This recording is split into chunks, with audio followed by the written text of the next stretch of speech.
है ना, मैं उसे दांव पर लगाता हूँ।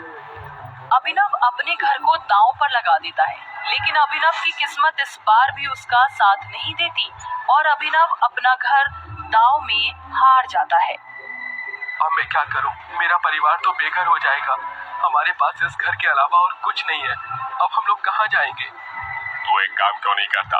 अगर तू हमें घर नहीं दे सकता तो घर के बदले में 1 लाख रुपए दे दे। मैं इतने पैसे कहाँ से लाऊंगा? मेरे पास तो 1000 रुपए भी नहीं है। मुझे कुछ दिनों का समय दे दो।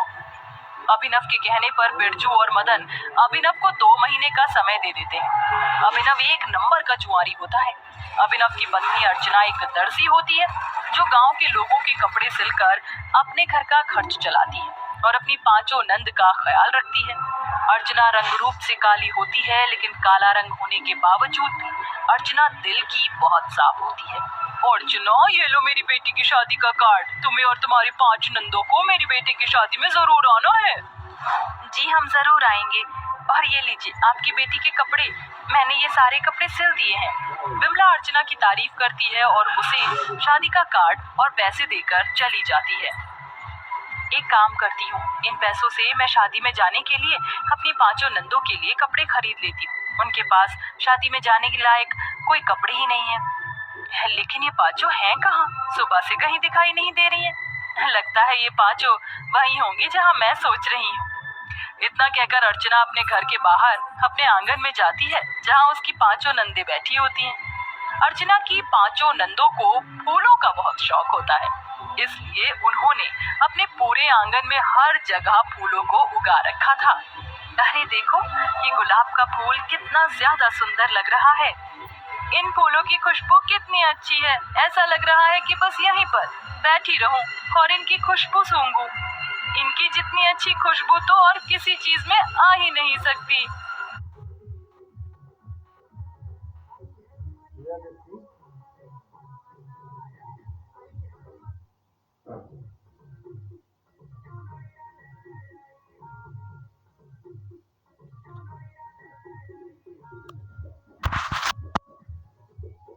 दीप्ति, ज्योति, पूजा, मनीषा और निशा, तुम 5 को क्या पूरा दिन यहीं बैठना है?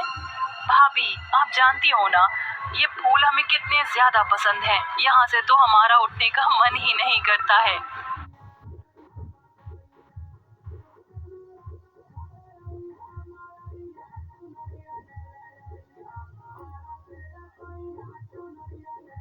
वो तो ठीक है, लेकिन अभी हम सबको बाजार जाना है। विमला काकी आई थी अपनी बेटी का शादी का कार्ड देने के लिए। अगले हफ्ते उनकी बेटी की शादी है, तो उसी के लिए मैं तुम सबके लिए कपड़े लेना चाहती हूँ।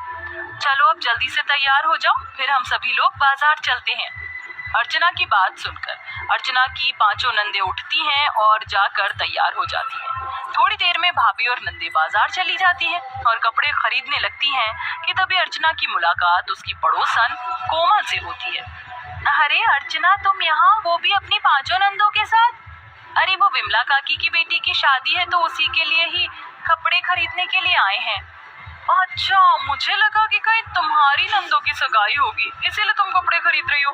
वैसे अर्चना, तुम्हारी 5 नंदों की अब शादी की उम्र हो गई है, कब तक इन्हें घर पर बिठा कर रखोगी? कहीं अच्छा लड़का नहीं मिल रहा था क्या? या कहीं ऐसा तो नहीं तुम्हारी नंदों में ही कोई खोट हो, जो तुमने इतनी उम्र में भी अपनी 5 नंदों को घर पर बिठा रखा है? कोमल, ये कैसी बातें कर रही हो तुम? बोलो मत, ये मेरी नंद है और मैं अपनी नंदों के खिलाफ कुछ नहीं सुन सकती हूँ, समझी? मुझे मेरी नंदों के लिए अभी कोई अच्छा लड़का नहीं मिल रहा है। जब मिलेगा तो शादी का कार्ड सबसे पहले मैं तुम्हें ही देने आऊंगी, ठीक है? अर्चना की बात सुन कोमल का मुंह बन जाता है और वो वहां से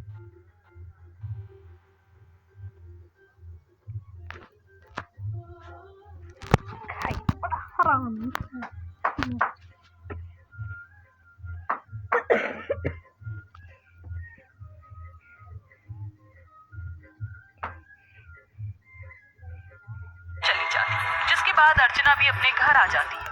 अर्चना ये जानती थी कि कहीं ना कहीं कोमल की बात सही है। अर्चना ये समझ चुकी थी कि उसका पति अभिनव तो अपनी बहनों की शादी करवाने से रहा, इसलिए अब अर्चना ही अपनी 5 नंदों के लिए रिश्ता देखना शुरू करती है और अगले दिन होते ही मंदिर जाकर पंडित जी से इस बारे में बात करती है। कुछ ही दिनों में पंडित जी बहुत अच्छा रिश्ता लेकर आते हैं।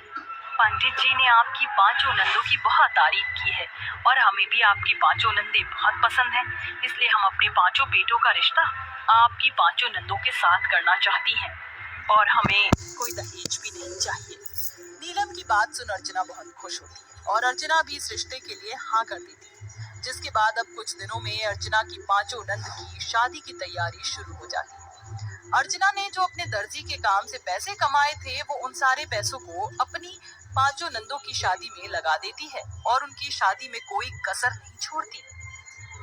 अर्चना अपनी पांचों नंदों की हल्दी मेहंदी संगीत खूब अच्छे से करती। शादी के दिन अब सिर्फ 2 दिन रह जाते हैं। घर में चारों तरफ खुशियों का माहौल होता है कि तभी बिरजू और मदन आ जाते हैं और अभिनव से पैसे मांगने लगते हैं।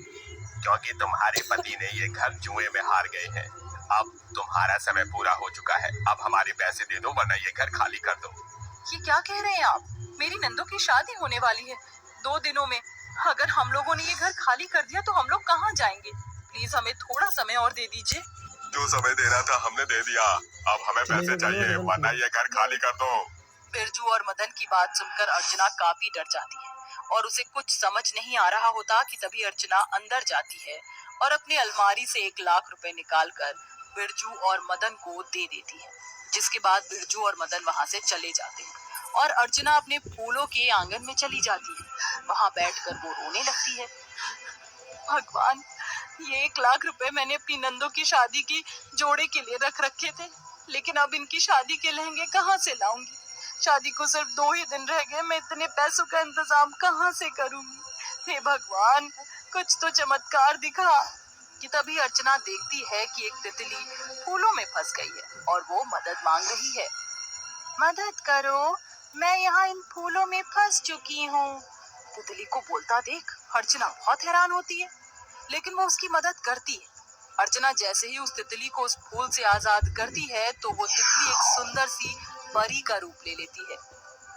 मेरी जान बचाने के लिए धन्यवाद अर्चना। आज तुम ना होती तो शायद मैं इन्हीं फूलों के बीच फंसकर मर जाती। मैं तुम्हारी सारी परेशानी जानती हूँ। तुम्हारी नंदों की 2 दिनों में शादी होने वाली है। उन्होंने और तुमने इन फूलों का बहुत ख्याल रखा है और इनको कभी एक बार भी मुरझाने नहीं दिया। इतना कहकर परी अपनी जादू की छड़ी से उन सारे फूलों पर एक जादू करती है। ये सभी मामूली फूल अब जादुई फूल बन गए हैं। ये फूल ना ही तो कभी मुरझाएंगे और ना ही कभी इनकी खुशबू खत्म होगी। इन फूलों से तुम अपनी पांचों नंदों के लिए शादी का जोड़ा बना सकती हो। धन्यवाद आपका परी, अगर आप ना होती तो न जाने क्या होता। अर्चना जल्दी से अपने आंगन के सारे फूलों को इकट्ठा करती है और ले जाकर उन सबसे अपनी पांचों नंदों के लिए शादी का लहंगा बनाने लगती है। अर्चना फूलों के लहंगे को ले जाकर अपनी पांचों नंदों को दे देती है। ये फूलों के लहंगे तो बहुत सुंदर हैं और इनमें से तो बहुत ही अच्छी खुशबू आ रही है। और ये फूलों की ज्वेलरी भी आपने हमारे लिए इतनी मेहनत करी। अगर आप ना होती तो हमारा क्या होता भाभी? चलो अब जल्दी से इन फूलों के लहंगे और ये फूलों की ज्वेलरी पहनकर तैयार हो जाओ, बारात आती ही होगी। अर्चना की पांचों नंदे फूलों के लहंगे और ज्वेलरी को पहनकर तैयार हो जाती हैं और नीचे शादी के मंडप में आ जाती हैं। पांचों दुल्हनों को फूलों के लहंगे में देखकर सब लोग हैरान हो जाते हैं और सबको उनके लहंगे पसंद आते हैं। जिसके बाद अर्चना की पांचों नंदों की शादी होती है और वो अपने ससुराल चली जाती हैं। जिसके बाद अब अर्चना के पास बहुत से लोग फूलों के लहंगे बनवाने के लिए आते हैं और धीरे धीरे अर्चना अब फेमस होने लगती है और अभिनव भी अब अपनी सारी बुरी आदतें छोड़ देता है। जिसके बाद अब अर्चना और अभिनव एक साथ खुशी खुशी अपनी जिंदगी जीते हैं।